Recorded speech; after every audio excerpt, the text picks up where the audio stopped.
تعلیم نسواں سے متعلق، لڑکیوں کی تعلیم سے متعلق چند باتیں کافی عرصے سے دل میں تھا کہ عرض کروں۔ حضرت حکیم الامت تھانوی رحمۃ اللہ علیہ کی تعلیمات ہیں، اپنے بزرگوں کی تعلیمات ہیں تعلیم نسواں سے متعلق۔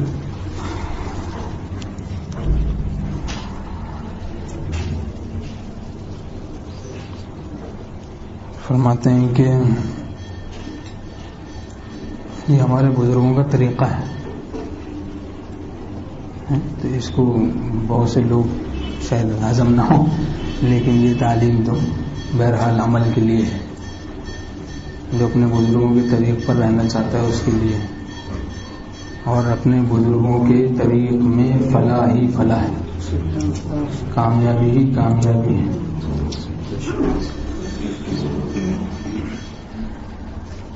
مقصد اللہ کی رضا ہو، سارا جہاں خلاف ہو پرواہ نہ چاہیے، پیش نظر تو مرضی جانا نہ چاہیے، اللہ تعالیٰ کی مرضی بس پیش نظر چاہیے، بس اس نظر سے جانچ کر تو کر یہ فیصلہ، کیا کیا تو کرنا چاہیے کیا کیا نہ چاہیے۔ مردوں کے مقابلے میں لڑکیوں اور عورتوں کی تعلیم زیادہ ضروری ہے۔ فرماتے ہیں اولاد کی اصلاح کے لیے، وقت مختصر ہے، اولاد کی اصلاح کے لیے عورتوں کی تعلیم کا اہتمام نہایت ضروری ہے۔ غور سے یہ باتیں سنیں، اولاد کی اصلاح کے لیے عورتوں کی تعلیم کا اہتمام نہایت ضروری ہے، کیونکہ عورتوں کی اصلاح نہ ہونے کا اثر مردوں پر بھی ہوتا ہے، کیونکہ بچے اکثر ماؤں کی گود میں پلتے ہیں جو مرد ہونے والے ہیں، اور ان پر ماؤں کے اخلاق و عادات کا بڑا اثر ہوتا ہے۔ حتیٰ کہ حکماء کا قول ہے کہ جس عمر میں بچہ عقل حیولانی کے درجے سے نکل جاتا ہے تو وہ اس وقت بات نہ کر سکے، مگر اس کے دماغ میں ہر فعل منقش ہو جاتا ہے، اس لیے اس کے سامنے کوئی بات بھی بیجا اور نازیبا نہ کرنی چاہیے۔ بلکہ حکماء نے یہ لکھا ہے کہ بچہ جس وقت ماں کے پیٹ میں ہوتا ہے اس وقت بھی ماں کے افعال کا اثر اس پر پڑتا ہے، اس لیے لڑکیوں کی تعلیم و اصلاح زیادہ ضروری ہے، کیونکہ لڑکے تو بعد میں ماؤں کے قبضے سے نکل کر استاد اور مشائخ کی صحبت میں بھی پہنچ جاتے ہیں۔ لڑکے تو بعد میں ماؤں کے قبضے سے نکل کر استاد اور مشائخ کی صحبت میں بھی پہنچ جاتے ہیں، جس سے ان کی اصلاح ہو جاتی ہے۔ لڑکیوں کو یہ بات میسر نہیں ہوتی، وہ ہر وقت گھر میں رہتی ہیں اور ان کے لیے یہی بہتر ہے۔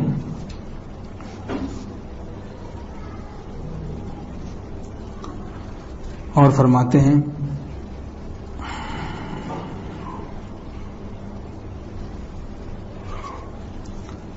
لڑکیوں عورتوں کی اصلاح نہ ہونے میں سارا قصور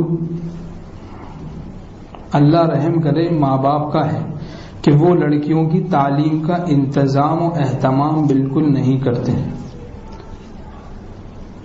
کہ وہ لڑکیوں کی تعلیم کا انتظام و اہتمام بالکل نہیں کرتے۔ اب یہ کون سی تعلیم ہے، ابھی آگے آئے گا۔ عورتوں کو علم دین پڑھانے کا فائدہ، فرماتے ہیں کہ میں بقسم کہتا ہوں کہ عورتوں کو دین کی تعلیم دے کر تو دیکھو، اس سے ان میں عقل و فہم و دین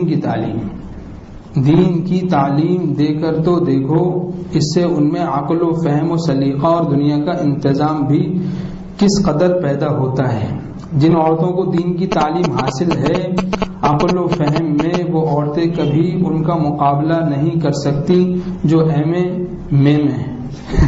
ہو رہی ہیں، جو ایم اے اور میم اے ہو رہی ہیں، تو وہ ان کا مقابلہ ہرگز نہیں کر سکتی۔ ہاں فرماتے ہاں بے حیائی میں وہ ضرور ان سے بڑھ جائیں گی، اور باتیں بنانے میں بھی انگریزی تعلیم پڑھنے والیاں شاید بڑھ جائیں گی، بہت بڑھ گئی آج کل، مگر عقل کی بات دیندار عورت ہی کی زبان سے زیادہ نکلے گی۔ مگر عقل کی بات دیندار عورت ہی کی زبان سے زیادہ نکلے گی. شوہر صاحب بیوی میں عیب تو نکالتے رہتے ہیں مگر اس کی تعلیم کا تو اہتمام کریں، یعنی دینی تعلیم کا.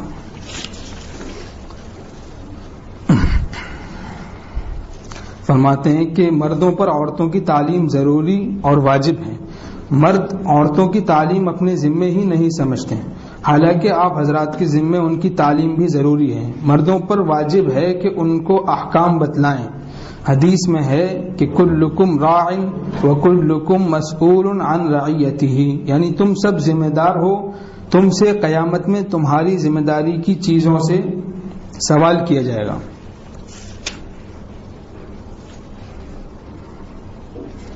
عورتوں کو کون سے علوم و کتابیں پڑھائی جائیں، اس میں تفصیل لکھی ہے. مذہبی تعلیم دی جائے، فقہ پڑھائیے، تصوف پڑھائیے، قرآن کا ترجمہ و تفسیر پڑھائیے، جس سے ان کی ظاہری باطنی اصلاح ہو. عورتوں کے لیے تو بس ایسی کتابیں مناسب ہیں جن سے خدا کا خوف، جنت کی طمع اور شوق، دوزخ سے ڈر اور خوف پیدا ہو. اس لیے فرماتے میں کہتا ہوں کہ عورتوں کو وہ تعلیم جس کو پرانی تعلیم کہا جاتا ہے بقدر کفایت ضرور دینا چاہیے. وہی تعلیم اخلاق کی اصلاح کرنے والی ہے، جس سے ان کی آخرت و دنیا سب درست ہو جائے، عقائد صحیح ہوں، عادات درست ہوں، معاملات صاف ہوں، اخلاق پاکیزہ ہوں. ضرورت ہے کہ بچیوں کو نئی تعلیم و انگریزی وغیرہ کی بجائے پرانی تعلیم یعنی اسلامی تعلیم دیجیے، تاکہ وہی تعلیم ان کے رگ و پے میں رچ جائے. پھر آپ دیکھیں گی وہ بڑی ہو کر کیسی باحیا، سلیقہ شعار، دیندار اور سمجھدار ہوں گی. دینی تعلیم کا پھر کیا اثر ہے؟ باحیا، سلیقہ شعار، دیندار اور سمجھدار ہوں گی. فرماتے ہیں کہ یہ امر زیر بحث ہے کہ کون سی تعلیم ہونا چاہیے. مختصر یہ کہ دین کی تعلیم ہو. ہاں گھر کا حساب کتاب یا دھوبی کے کپڑے لکھنے کی ضرورت ان کو بھی واقع ہوتی ہے، سو اتنا حساب و کتاب بھی صحیح ضروری ہے. اور اگر محض اس ضرورت سے آگے کمال حاصل کرنے کے لیے ان کو تعلیم دی جاتی ہے، سو کمال بھی جب ہی معتبر ہوتا ہے جبکہ مضرت نہ ہو. تقوی نہیں تو علم بھی پھر نافع نہیں ہوتا. تقوی کسی اللہ والے سے نہیں سیکھا، خوف خدا نہیں سیکھا.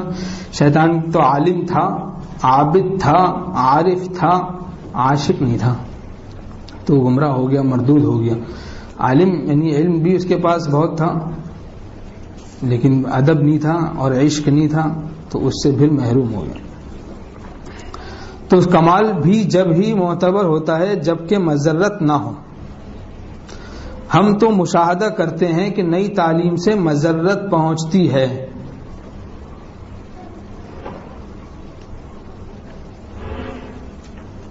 اور فرماتے ہیں اس وجہ سے ان کی تعلیم میں یہ امور تو ہرگز نہ ہونے چاہیے. اسی طرح ہر وہ تعلیم جس سے دینی ضرر پیش آئے وہ بھی نہ ہونا چاہیے. البتہ دینی تعلیم مضر ہو ہی نہیں سکتی جبکہ اس کے ایسے فضائل اور منافع دیکھے بھی جاتے ہیں، تو پھر وہ کیسے مضر ہو سکتی ہے؟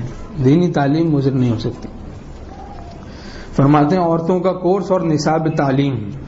فرماتے ہیں لڑکیوں کے لیے نصاب تعلیم یہ ہونا چاہیے کہ پہلے نصاب تعلیم کیا ہونا چاہیے؟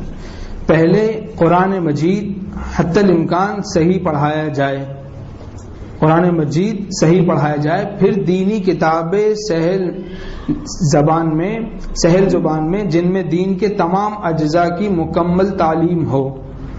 میرے نزدیک حکیم الامت تھانوی رحمۃ اللہ علیہ فرماتے ہیں میرے نزدیک بہشتی زیور کے 10 حصے ضرورت کے لیے کافی ہیں، ضروری تعلیم کے لیے. فرماتے ہیں یہ بہت اہم بات ہے، میرے نزدیک بہشتی زیور ہر گھر میں ہونی چاہیے. بہشتی زیور میرے نزدیک بہشتی زیور کے 10 حصے ضرورت کے لیے کافی ہیں. بہشتی زیور کے اخیر میں مفید رسالوں کا نام بھی لکھ دیا گیا ہے جن کا پڑھنا اور مطالعہ کرنا عورتوں کے لیے مفید ہے. اگر سب نہ پڑھیں تو ضروری مقدار پڑھ کر باقی کا مطالعہ ہمیشہ رکھیں. مفید کتابوں کے مطالعے سے بھی کبھی غافل نہ رہیں. فرماتے ہیں میرے نزدیک بہشتی زیور کے 10 حصے ضرورت کے لیے کافی ہیں. ضرور علم پوچھتے ہیں نا بھائی کتنا ضروری ہے علم, تو ضرورت کے لیے بہشتی زیور کے 10 حصے کافی ہیں.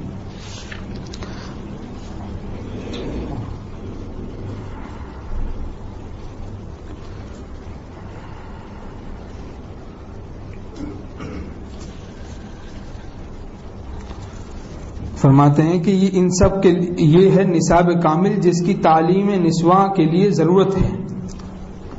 ان سب کے لیے بہشتی زیور کے مکمل حصے بہت کافی ہیں.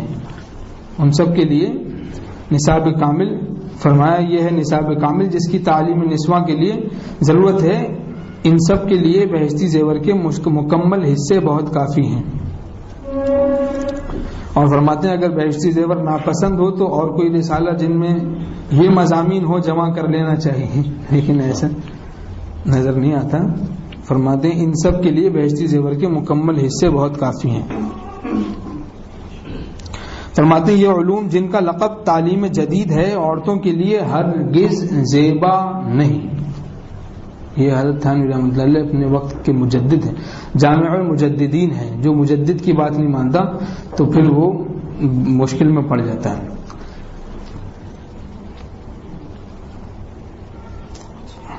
یہ علوم جن کا لقب تعلیم جدید ہے عورتوں کے لیے ہرگز زیبا نہیں, البتہ دنیاوی فنون میں سے بقدر ضرورت لکھنا اور حساب اور کسی قسم کی دستکاری یہ مناسب ہے. بلکہ آج کل ضروری ہے کہ اگر کسی وقت کوئی سرپرست نہ رہے تو عفت کے ساتھ 4 پیسے تو کما سکیں.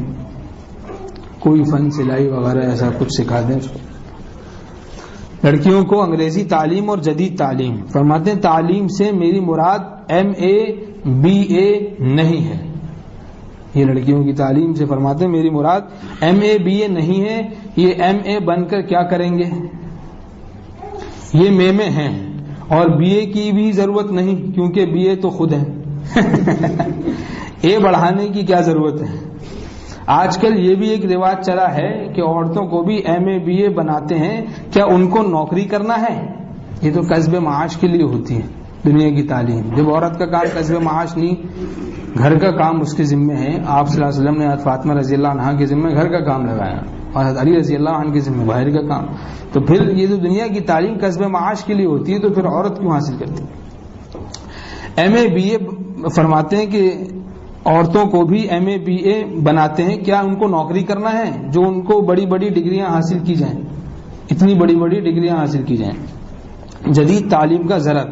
فرماتے ہیں یہ جدید تعلیم نہیں بلکہ تجہیل ہے. تجہیل ہے. میں نے کہا نا شروع میں ہضم ذرا مشکل سے لوگوں کو ہوگی, لیکن بہرحال جو بزرگوں کے طریق پر رہنا چاہتا ہے تو اس کے لیے ہم تو رہنا چاہتے ہیں اور آپ کو بھی مشورہ دیتے ہیں بھائی بزرگوں کے طریق میں فلاح ہی فلاح ہے. فرماتے ہیں یہ جدید تعلیم نہیں بلکہ تجہیل ہے اور عورتوں کے لیے تو نہایت ہی مضر ہے. یہ تعلیم تو جہل سے بھی بدتر ہے.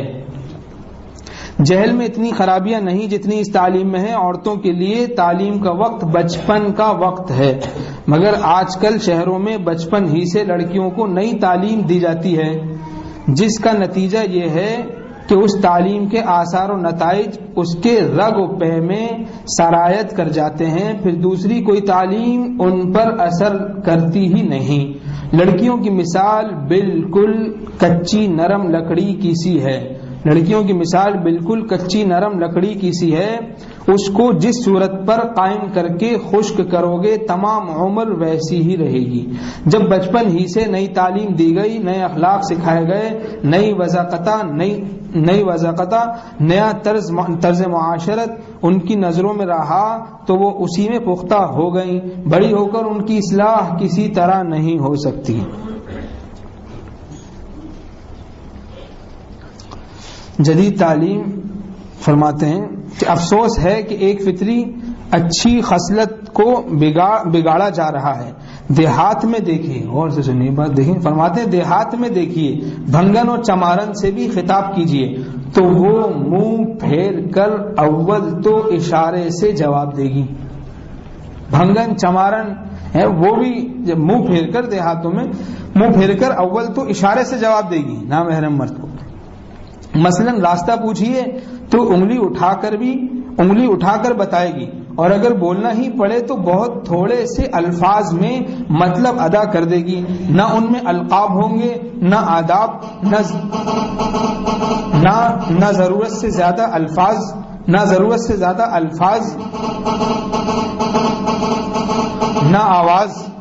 نہ آواز نرم ہوگی. بھائی موبائل بند کر دیں یہاں. نہ ضرورت سے زیادہ الفاظ, نہ آواز نرم ہوگی, بلکہ اس طرح بولے گی جیسے کوئی زبردستی بات کرتا ہے.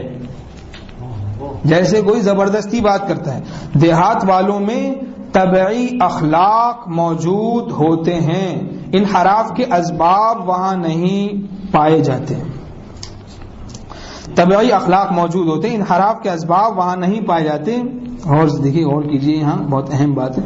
حیا عورت کے لیے ایک طبعی امر ہے, اور عورت کے لیے یہ طبعی بات ہے کہ غیر مردوں سے میل جول نہ کرے, اور کوئی ایسی بات قول یا عمل میں اختیار نہ کرے جس سے میل جول یا کشش پیدا ہو, اور یہی شریعت کی تعلیم ہے. آگے فرماتے ہیں قرآن مجید کے اندر غور کرنے, قرآن پاک میں, بھائی کسی صوفی کے قول کوئی نہیں بیان فرما رہے, قرآن پاک کے اندر غور کرنے سے معلوم ہوتا ہے کہ اجنبی مردوں کے ساتھ ایسا برتاؤ کریں جس سے نفرت پائی جائے, نہ کہ محبت و الفت.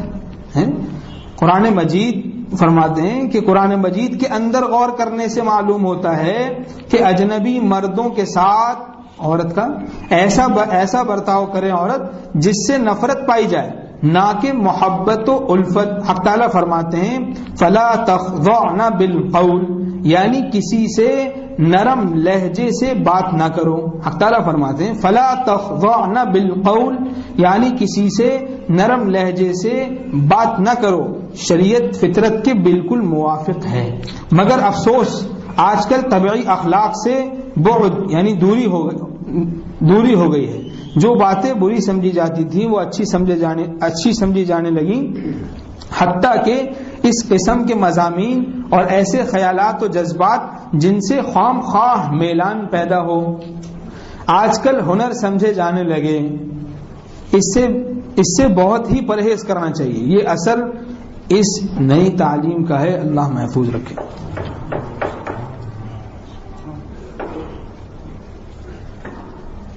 فرماتے ہیں ایک جن صاحب نے اپنے تجربے کی بنا پر کہا تھا کہ میں نے یہ تجویز پاس کی ہے کہ عورتوں کو جامع معقولات و منقولات نہیں بنانا چاہیے.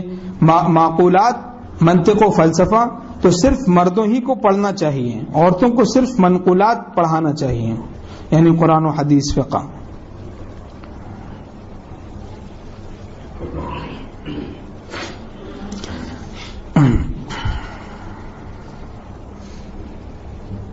فرماتے ہیں لڑکیوں کو سوائے دینیات کے کچھ نہیں پڑھاتا. ایک صاحب نے کہا کیونکہ عورتوں کی اصلاح صرف علوم دینیات پر اکتفا کرنے میں ہے, علوم زائدہ پڑھانے میں ان کی سلامتی نہیں. تجربے سے یہ زوائد ان کے لیے مضر ثابت ہوئے. فرماتے ہیں کہ اگر عورتوں کو تاریخ پڑھانا اگر کمال حاصل کرنے کے لیے ان کو تعلیم دی جاتی ہے تو بھلا یہ بھی کوئی کمال ہے کہ فلاں راجہ مر گیا, فلاں بادشاہ فلاں سن میں ہوا تھا, فلاں جگہ اتنے دریا ہیں, فلاں موقع پر اتنے گاؤں ہیں, کلکتہ ایسا شہر ہے, بمبئی میں اتنی تجارت ہوتی ہے. عورتوں کی تعلیم کے لیے دینی مسائل سے زیادہ کوئی چیز مفید نہیں. اگر تاریخ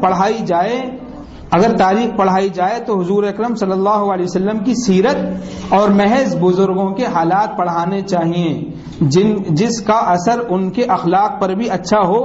مگر آج کل تو ان کو دنیا بھر کے قصے پڑھائے جاتے ہیں جس کا بہت ہی برا نتیجہ ہوتا ہے. فرماتے ہیں عورتوں کو جغرافیہ پڑھانا. اب لڑکیوں کو جغرافیہ فرماتے ہیں کہ جغرافیہ اور تاریخ سلاطین کے کام کیے ہیں, بادشاہوں کے کام کیے. سب مردوں کو ان علوم کا پڑھانا فضول ہے.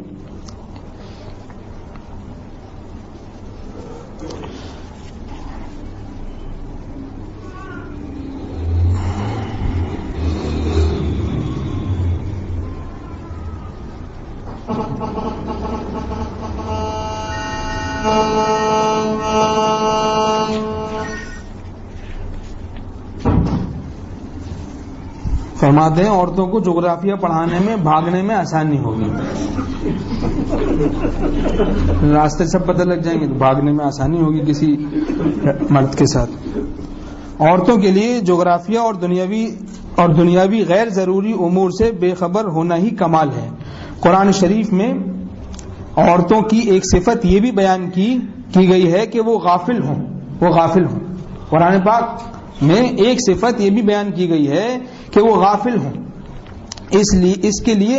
ان کے لیے تو دنیا سے بے خبر ہونا ہی کمال ہے.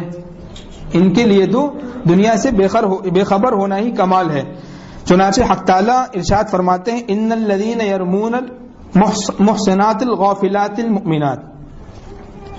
ان الذین یرمون المحصنات الغافلات المؤمنات. اس میں غافلات سے مراد غافلات عن الزمائم نہیں ہے. غافلت عن الزمائم تو مردوں کے لیے بھی مدح ہے، مگر اللہ تعالیٰ نے عورتوں کی تعریف میں تو اس کو بیان فرمایا ہے، مردوں کی مدح میں کہیں یہ لفظ نہیں آیا. فرماتے ہیں کہ اس سے میں یہ سمجھتا ہوں، حکیم محمد تھانوی رحمۃ اللہ علیہ فرماتے ہیں عورتوں کے لیے بے خبری ہی بہت اہم بات ہے. عورتوں کے لیے بے خبری ہی مناسب ہے کہ ان کو دنیا کی اور دنیا کی برائیوں کی خبر ہی نہ ہو. عورتوں کے لیے یہی بہتر ہے اور اسی میں سلامتی ہے. اور فرماتے ہیں جس دن عورتوں کو دنیا کی ہوا لگ گئی، فرماتے ہیں جس دن عورتوں کو دنیا کی ہوا لگ گئی پھر ان کے دین کی سلامتی اور خیر نہیں. غافلات کا مطلب یہ ہے کہ وہ چالاک نہیں ہیں، نشے و فراز سے بے خبر ہیں. تو عورتوں کا تو کمال یہی ہے کہ وہ اپنے گھر اور اپنے شوہر کے سوا تمام دنیا سے بے خبر ہوں. عورتوں کا تو کمال یہی ہے کہ وہ اپنے گھر اور اپنے شوہر کے سوا تمام دنیا سے بے خبر ہوں. فرماتے ہیں عورتوں کا تو کمال یہی ہے کہ وہ اپنے گھر اور اپنے شوہر کے سوا تمام دنیا سے بے خبر ہوں. اور یہ وصف عورتوں میں فطری ہوتا ہے مگر لوگ اس کو بگاڑ دیتے ہیں. فرماتے ہیں ناول، اخبار اور ادھر ادھر کی کتابیں پڑھنا. عورتوں کو اگر تعلیم دی جائے تو سب سے پہلے ناولوں اور خراب قصوں کا داخلہ اپنے گھر میں بند کرو. ان ناولوں کی بدولت شریف گھرانوں میں بڑے بڑے قصے ہو چکے ہیں. ان ناولوں کی بدولت شریف گھرانوں میں بڑے بڑے قصے ہو چکے ہیں. کون ہے کو بولو وہاں بیٹھ جاؤ وضو خانے میں. بس عورتوں کو دین تو پڑھائیں مگر جغرافیہ فلسفہ ہرگز نہ پڑھائیں. باقی اخبار اور ناول پڑھانا تو عورتوں کے لیے زہر قاتل ہے. اخبار اور ناول پڑھانا عورتوں کے لیے زہر قاتل ہے. یہ نہایت سخت مضر ہے. اس سے بعض دفعہ عورتوں کی آبرو برباد ہو جاتی ہے. اب تو غضب یہ ہے کہ عورتیں ناول پڑھتی ہیں جس سے اخلاق بہت ہی خراب ہو جاتے ہیں. ان ناولوں کی بدولت شرفاء کے گھروں میں بھی بڑے بڑے شرمناک واقعات ہو چکے ہیں مگر اب بھی ان کی آنکھیں نہیں کھلتی. اعتراض تو اہل اللہ پر آسان ہے، جب ایسے قصے پیش آتے ہیں تو پھر پچھتاتے ہیں. اور اچھی ایسی ذلت ہوتی ہے کہ بہت سے اللہ تعالیٰ نے جن کو شہرت دی اور ایسی باتیں پیش آئیں تو پھر ہارٹ فیل ہو گیا ان کا. مثلا یہ کہ عاشق نے کسی جلاہن یا کسی نائن کو لالچ دیا کہ میں تجھ کو اتنے روپے دوں گا تو فلاں لڑکی سے مجھے ملا دے. اب یہ ترکیب ایسی آسان ہے کہ جس کے پاس روپیہ ہو وہ اس سے بآسانی کام نکال سکتا ہے، کیونکہ ایسی عورتیں بہت جلد لالچ میں آ جاتی ہیں. نہ ان میں دین ہے، نہ حیا، نہ کسی کی آبرو کا ان کو خیال. ان کے ذریعے سے گھروں میں کچھ واقعات ہو جانا بڑی بات نہیں. اس لیے میں ان ناولوں کو آگے کچھ فرماتے ہیں. خدا کے واسطے اپنی عورتوں کو ان ناپاک کتابوں سے بچاؤ اور ناول کو ہرگز اپنے گھر میں نہ گھسنے دو. اگر کہیں نظر بھی پڑے تو فوراً جلا دو. اگر کہیں نظر بھی پڑے تو فوراً جلا دو. یہ نہایت سخت مضر ہے، اس سے بعض دفعہ عورتوں کی آبرو برباد ہو جاتی ہیں.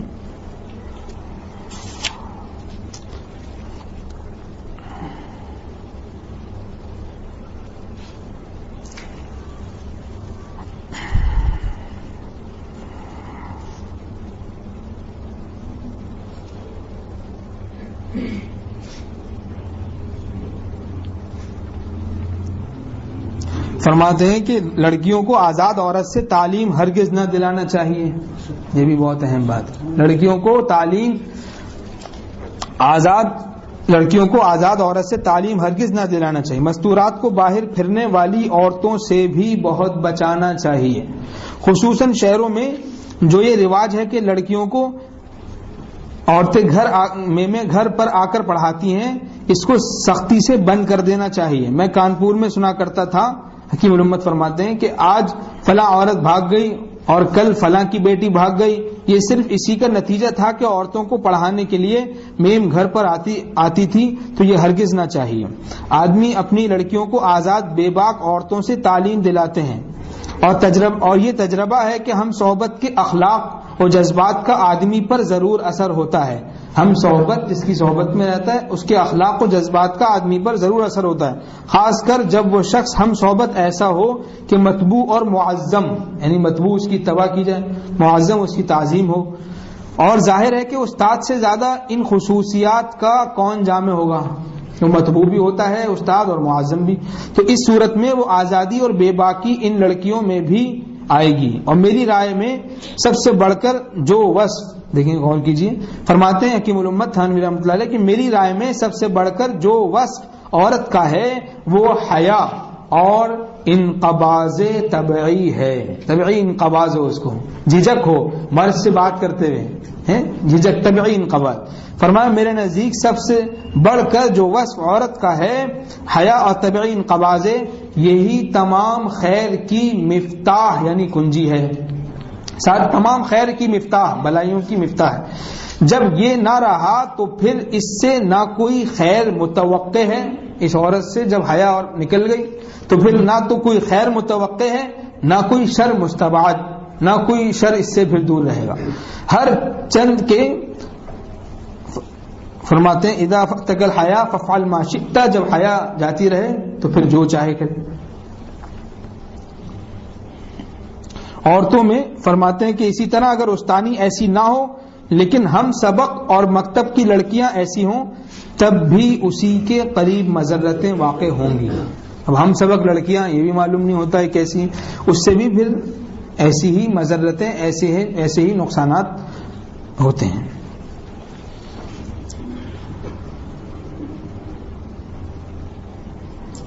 فرماتے ہیں آج کل زنانہ اسکول، لڑکیوں کے اسکول کے ذریعے یا زنانہ مدارس کے ذریعے، یہ بھی غور کیجیے، میں نے کہا نا ہمارے بزرگوں کا طریق ہے. فرماتے ہیں آج کل زنانہ اسکول کے ذریعے یا زنانہ مدارس کے ذریعے سے تعلیم دینا تو سم قاتل ہے. میں مدارس نسواں کو پسند نہیں کرتا. حکیم الامت تھانوی رحمۃ اللہ علیہ فرمانے، میں نے کہا ہضم ذرا مشکل سے ہوگی یہ بات، لیکن یہ حضرت تھانوی رحمۃ اللہ علیہ کی بات. فرماتے ہیں میں مدارس نسواں کو پسند، لڑکیوں کے مدارس کو پسند نہیں کرتا، خواہ کسی عالم ہی کے تحت میں ہو. تجربے کی بنا پر کہتا ہوں کہ ہرگز ایسا نہ کرو، ورنہ اگر تم نے میرا کہنا نہ مانا تو بعد میں پچھتاؤ گے. بس اسکولوں اور مدرسوں کو چھوڑو. فرماتے ہیں عورتوں کو گھر ہی میں رکھ کر تعلیم دو. حضرت تھانوی رحمۃ اللہ علیہ فرمانے عورتوں کو گھر ہی میں رکھ کے تعلیم دو. اگر عربی تعلیم دو تو سبحان اللہ، ورنہ اردو ہی میں دینا چاہیے. میرا ایک واعظ حقوق البیت ہے، اس کے اخیر میں اس پر مفصل کلام کیا گیا ہے جو قابل مطالعہ ہے. آگے اسی حقوق البیت سے ہے. فرماتے ہیں شرفاء نے کبھی اس کو پسند نہیں کیا کہ لڑکیوں کے لیے زنانہ مدرسہ ہو. قصبات میں عموماً لڑکیاں لکھی پڑھی ہوتی ہیں مگر سب اپنے اپنے گھروں پر تعلیم پاتی ہیں. پڑھی لکھی ہوتی ہیں لیکن مگر سب اپنے اپنے گھروں پر تعلیم پاتی ہیں. مدرسے میں کسی نے بھی تعلیم نہیں پائی. گھروں میں تعلیم پانے سے لڑکیوں کا کسی طرح کا نقصان نہیں ہوتا. گھروں میں تعلیم پانے سے لڑکیوں کا کسی طرح کا بھی نقصان نہیں ہوتا، کیونکہ پڑھانے والی بھی نیک، آگے آئے گا، پڑھانے والی بھی نیک اور پردہ نشین ہوتی ہے. یعنی کوئی اپنے گھر میں ہی کوئی پڑھا ہوا ہے تو وہ پڑھا دے بہشتی زیور اور ضروری تعلیم، یا کوئی پڑوس میں ہے نیک خاتون تو اس سے پڑھوا دیں. فرماتے ہیں کہ گھروں میں تعلیم پانے سے لڑکیوں کا کسی طرح کا نقصان نہیں ہوتا، کیونکہ پڑھانے والی بھی نیک اور پردہ نشین ہوتی ہے، اور لڑکیاں بھی پردہ ہی میں رہ کر تعلیم پاتی ہے. باقی یہ جو آج کل زنانے اسکول ہوئے ہیں، تجربے سے معلوم ہوا ہے کہ یہ بہت ہی مضر ہے. رہا یہ کہ کیوں مضر ہے، چنانچہ بعض لوگ کہتے ہیں کہ جب اسکول میں پردے کا پورا اہتمام کیا جاتا ہے اور پردے کے ساتھ لڑکیوں کو بند گاڑی میں پہنچایا جاتا ہے تو پھر ان کے مضر ہونے کی کیا وجہ ہے، تو ہمیں اس کی علت کی خبر نہیں، مگر تجربہ یہی ہے کہ اسکولوں کی تعلیم عورتوں کو بہت ہی مضر ہوتی ہے. اس سے ان میں آزادی اور بے حیائی اور پردے سے نفرت، آزادی، بے حیائی اور پردے سے نفرت کا مضمون پیدا ہو جاتا ہے. عورتوں کا سب سے بڑا وصف حیا ہے، یہی مفتاح ہے تمام خیر کی. اگر یہ نہ رہا تو پھر اس سے نہ کوئی خیر متوقع اور نہ کوئی شر مستبعد. جب تم میں حیا نہ رہے تو جو چاہو کرو، حدیث شریف میں ہے.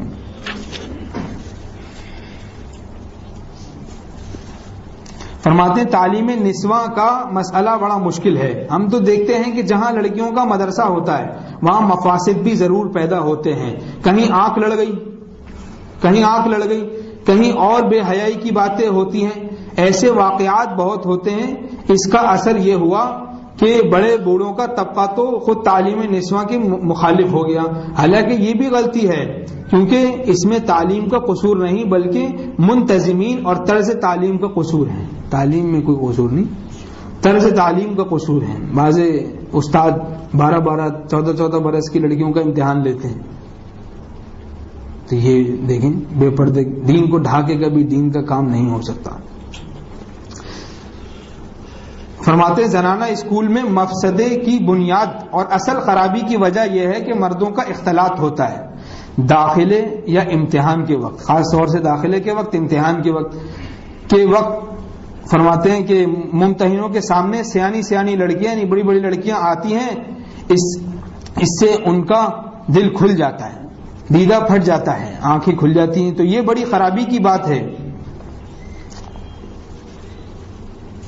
فرماتے ہیں کہ عورتوں کی تعلیم کے طریقے، اصل طریقہ لڑکیوں کی، غور کیجئے کچھ اشکالات ہوں گے اس سے بھی انشاءاللہ رفع ہو جائیں گے. اصل طریقہ لڑکیوں کی تعلیم کے لیے یہی ہے جو زمانہ دراز سے چلا آتا ہے کہ 2-4 لڑکیاں اپنے تعلقات، جہاں تعلقات جیسے ہوتے ہیں، 2-4 لڑکیاں اپنے تعلقات کے مواقع میں آئیں اور پڑھیں، اور حتی الامکان اگر ایسی استانی مل جائے جو تنخواہ نہ لے تو یہ تعلیم زیادہ بابرکت ہوتی ہے، اور بدرجہ مجبوری اس کا بھی یعنی تنخواہ دے کر تعلیم کرانے کا مذائقہ نہیں. اور جہاں کوئی ایسی استانی نہ ملے اپنے گھر کے مرد پڑھا دیا کریں. فرماتے ہیں رہی لڑکیوں کی تعلیم سو اگر گھر کے مرد ذی علم ہوں تو وہ پڑھا دیں، ورنہ اگر مستورات پڑھی ہوئی ہوں تو وہ خود پڑھا دیں، ورنہ دوسری نیک بیویوں سے پڑھائیں. یا تو مرد پڑھا دے یا عورت پڑھا دے یا کسی دوسری نیک بیویوں سے پڑھا دیں.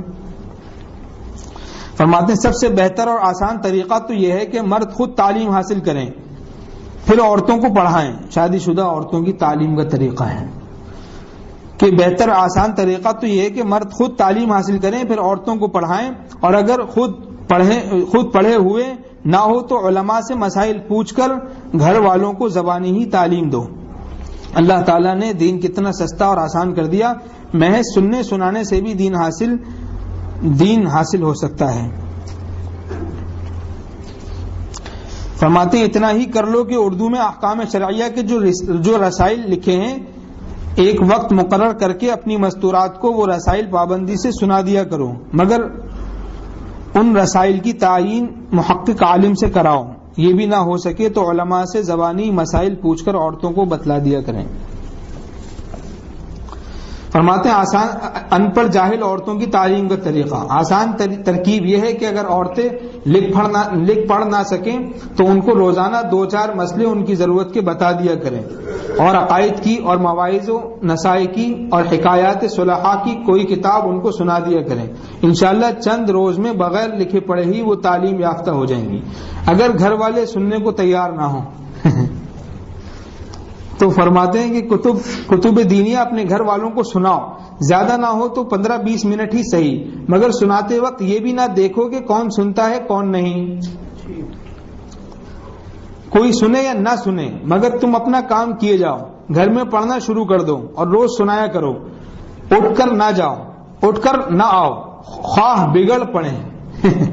فرماتے بہت شخصوں نے بیان کیا کہ کتابیں سناتے سناتے اصلاح ہو گئی، کیا اللہ اور رسول صلی اللہ علیہ وسلم کا نام کھٹائی سے بھی کم ہے؟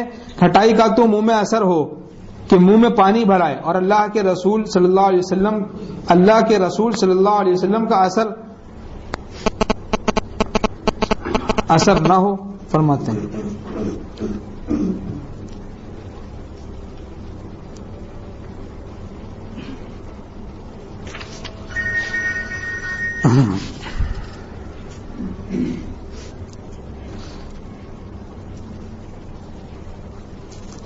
ہیں عورت کو تو کوئی تعلق سوائے خاون کے کسی سے بھی نہ رکھنا چاہیے، عورت کو تو کوئی تعلق سوائے خاون یعنی شوہر کے کسی سے بھی نہ رکھنا چاہیے۔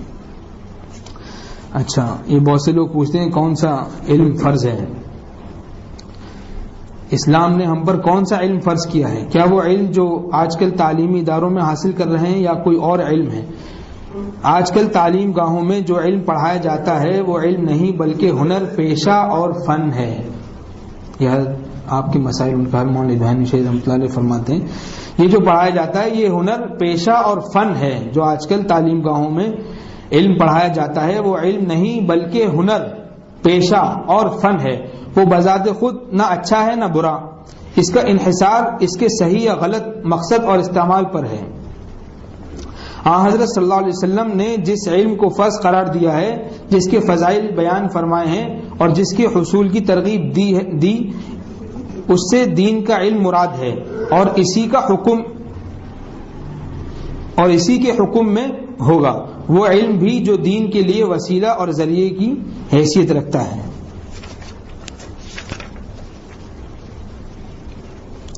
بس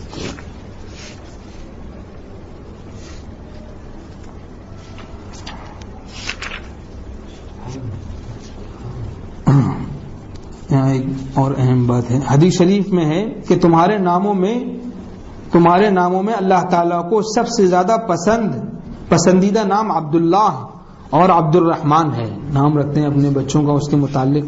نیز حضور اکرم صلی اللہ علیہ وسلم کا ارشاد ہے انبیاء علیہم الصلاۃ والسلام کے ناموں میں سے نام رکھو، انبیاء کے ناموں میں سے نام رکھو۔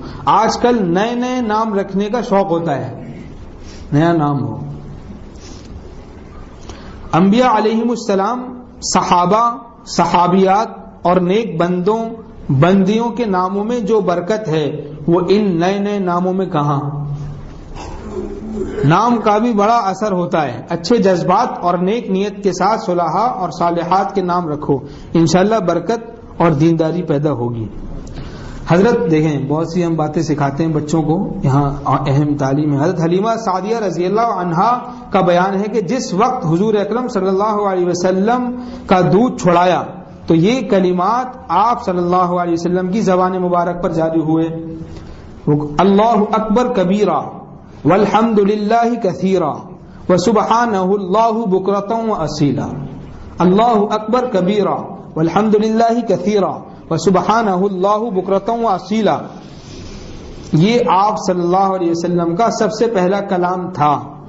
لہذا اپنے بچوں کو یہ مبارک کلمات بھی سکھائیں اور ان کی تعلیم و تربیت پر خاص توجہ دیں۔ ان کو اسلامی آداب سکھائیں.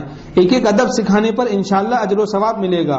اور والدین کی طرف سے اپنی اولاد کو اسلامی آداب سکھانا سب سے بہتر اور افضل عطیہ اور تحفہ ہے. حدیث شریف میں ہے رسول اللہ صلی اللہ علیہ وسلم نے ارشاد فرمایا کسی باپ نے اپنی اولاد کو اچھے ادب سے بہتر کوئی تحفہ نہیں دیا. فرماتے ہیں یہ بھی حدیث شریف میں ہے رسول اللہ صلی اللہ علیہ وسلم نے فرمایا مرد کا اپنے بچے کو ادب سکھانا 1 سا تقریباً 3.5 کلو غلہ خیرات کرنے سے بہتر ہے.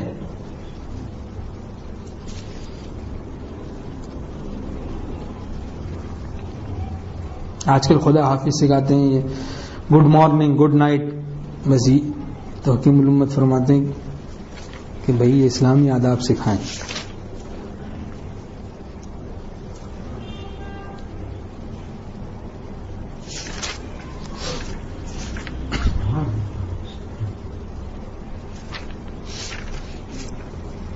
فرماتے ہیں بچے کے سدھرنے اور بگڑنے کی پوری ذمہ داری والدین پر ہے.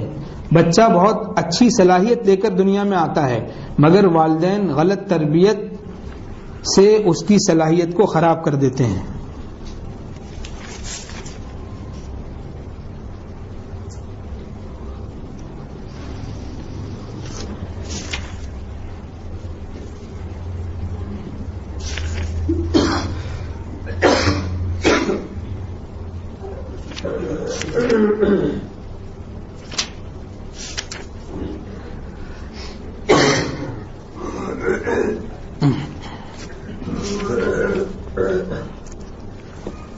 یہ ہمارے والا رحمۃ اللہ علیہ نے مدرسۃ البنات کے کچھ شرائط ارشاد فرمائے. اس سے بھی چند بات ختم کرتا ہوں چند باتیں پڑھ کر. فرماتے ہیں مدرسۃ البنات سے متعلق یعنی لڑکیوں کے مدرسے سے متعلق ضروری ہدایات حضرت مولانا مدر صاحب اور ان کی اولاد کے لیے حضرت والا نے جو ارشادات فرمائے.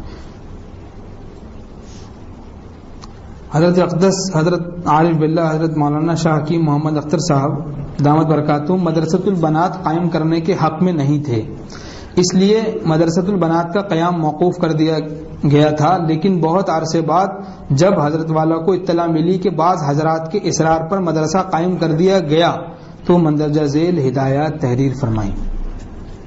نمبر 1 دارالاقامہ نہ قائم کیا جائے کہ احتیاط میں مشکلات کا سامنا ہوگا. دارالاقامہ نہ قائم کیا جائے. نمبر 2 خواتین استانیوں کو محتمم یا اساتذہ کرام براہ راست کوئی ہدایت نہ دیں. اور سے سنیے, خواتین استانیوں کو محتمم یا اساتذہ کرام براہ راست کوئی ہدایت نہ دیں, نہ بات چیت کریں, نہ پردے سے, نہ فون پر. محتمم کو اپنی بیوی یا خالہ یا بیٹی کے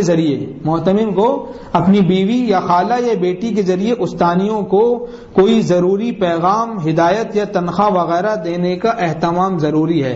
کسی بھی مرد کا استانیوں سے براہ راست ہرگز کوئی بات چیت اور رابطہ نہ ہو, اور محتمم اور اولاد محتمم اور مرد استاذ کے براہ راست بات چیت کرنے سے مدرسۃ البنات کے بجائے عشق البنات میں اطلاع کا اندیشہ ہے.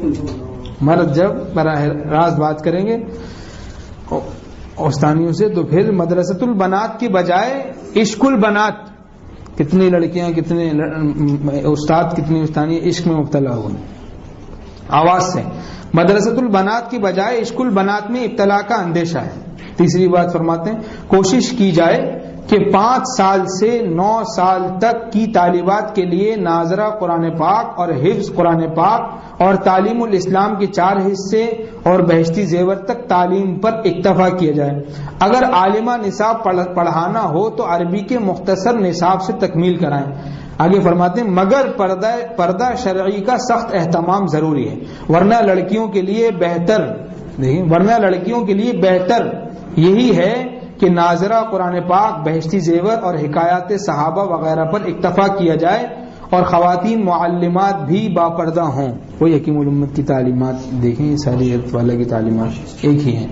نمبر 4 عالمہ نصاب کی لڑکیوں کو شوہر کی خدمات اور آداب شوہر کا اہتمام سکھایا جائے اور عالم شوہر کی تلاش ان کے لیے ہو، ورنہ اگر ڈاکٹر اور انجینئر یا تاجر ہو تو دیندار ہونے کی شرط ضروری ہے۔ نمبر 5، پورے مدرسۃ البنات میں عورتوں کا رابطہ صرف عورتوں سے رہے۔ محتمم اپنی محرم یعنی بیوی یا والدہ اور بہن وغیرہ سے دریافت حال تعلیم یا دریافت حال انتظامیہ کرے۔ اگر اتنی ہمت نہ ہو تو مدرسۃ البنات مت قائم کرو اور مدرسہ بند کر دو۔ دوسروں کے نفع کے لیے خود کو جہنم کی راہ پر مت ڈالو۔ مخلوق کے نفع کے لیے مردوں کا لڑکیوں کو پڑھانا یا پردے سے بھی بات چیت کرنا فتنے سے خالی نہیں۔ تجربے سے معلوم ہوا ہے کہ پردے سے گفتگو کرنے والے بھی عشق مجازی میں مبتلا ہو گئے۔ لہذا سلامتی کی راہ صرف یہی ہے کہ خواتین سے ہر طرح کی دوری رہیں۔ اور ایک اور تعلیم، بس اس کو پڑھ کے ختم کرتے ہیں۔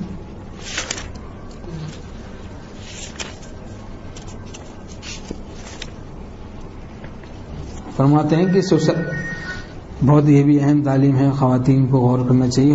سسرال سے نباہ کرنے کا طریقہ۔ حضرت حکیم الامت تھانوی رحمۃ اللہ لکھتے ہیں کہ جب تک ساس سسر زندہ ہیں بہو کو چاہیے کہ اپنے ساس سسر کی خدمت اور تابعداری کو فرض سمجھے اور اس میں اپنی عزت سمجھے۔ ساس نندوں سے الگ ہو کر رہنے کی ہرگز فکر نہ کرے کہ ساس نندوں سے بگاڑ ہونے کی یہی جڑ ہے۔ خود سوچو کہ بچے کو ماں باپ نے پال پوس کر جوان کیا، اب جہاں میاں جوان ہوئے بیوی صاحبہ آتے ہی بوڑھے ماں باپ سے اس کو الگ کرنے کی سازش شروع کر دیتی ہے۔ خود سوچو، کیسی حقائق کو بیان کیا۔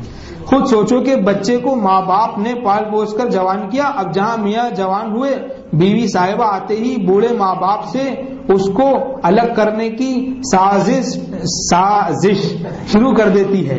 حالانکہ ماں باپ اس امید پر شادی کرتے ہیں کہ ہم بوڑھے ہو گئے، بہو آئے گی تو ہمیں ایک گلاس پانی دے گی، کچھ پکا کر کھلائے گی، لیکن وہاں معاملہ الٹا ہوتا ہے۔ جب بہو آتی ہے تو ڈولے سے اترتے ہی یہ فکر کرنے لگتی ہے کہ میاں آج ہی ماں باپ کو چھوڑ دے۔ پھر جب ماں کو معلوم ہوتا ہے کہ یہ میرے بیٹے کو مجھ سے چھڑا رہی ہے تو فساد شروع ہو جاتا ہے۔ یہ فساد کی جڑ ہے۔ جب یہ بات معلوم ہو جاتی ہے تو اس سے فساد شروع۔ اور پھر بہو شکایت کرتی ہے کہ ساس بڑی ظالم ہے۔ ذرا خود بھی سوچو، آگے دیکھیں فرماتے ہیں، ذرا خود بھی تو سوچو کہ تمہاری بھی کوئی زیادتی ہے یا نہیں۔ جب تمہارا بیٹا جوان ہوگا تمہاری بہو آئے گی اور تمہارے بیٹے کو تمہارے مخالف بنائے گی، تب پتہ چلے گا۔ لہذا آج اپنے بڑوں کا ادب کر لو، کل ہماری بیویاں بھی ساس بنیں گی یا نہیں۔ پھر جتنا ادب اپنے ساس سسر کا کرے گی اتنا ہی ادب اللہ تعالیٰ ان کی بہو سے کرائے گا۔ یہ بات حدیث سے ثابت ہے اور راوی بھی حضرت انس رضی اللہ عنہ ہیں جو اپنے بڑے بوڑھوں کی عزت کرے گا۔ حضرت انس رضی اللہ عنہ سے راوی ہیں کہ جو اپنے بڑے بوڑھوں کی عزت کرے گا اللہ تعالیٰ اس کے چھوٹوں سے اس کو عزت دلائیں گے۔ جو جوانی میں اپنے بڑوں کی عزت کرتا ہے جب یہ جوان بڈھا ہوگا اور اس کے چھوٹے جوان ہوں گے تو وہ اس کا ادب کریں گے کیونکہ اس نے اپنے بڑوں کا ادب کیا تھا۔ یہ چند تعلیمات بہت اہم ہمارے دل میں آ رہا تھا، اس کو عرض کرنے۔ باقی ہمارے شیخ فرماتے تھے کہ نظر کی حفاظت کر لو، انشاءاللہ پورا دین نصیب ہو جائے۔ اللہ تعالیٰ عمل کی توفیق نصیب فرمائے۔ وآخر دعوانا ربنا ظلمنا انفسنا رب اغفر وارحم وانت خير الراحمين رب ارحمهما كما ربياني صغيرا اللهم إنا نسألك من خير ما سألك منه نبيك محمد صلى الله عليه وسلم ونعوذ بك من شر ما استعاذ منه نبيك محمد صلى الله عليه وسلم وأنت المستعان عليك البلاغ ولا حول ولا قوة وصلى الله تعالى على خير خلقه محمد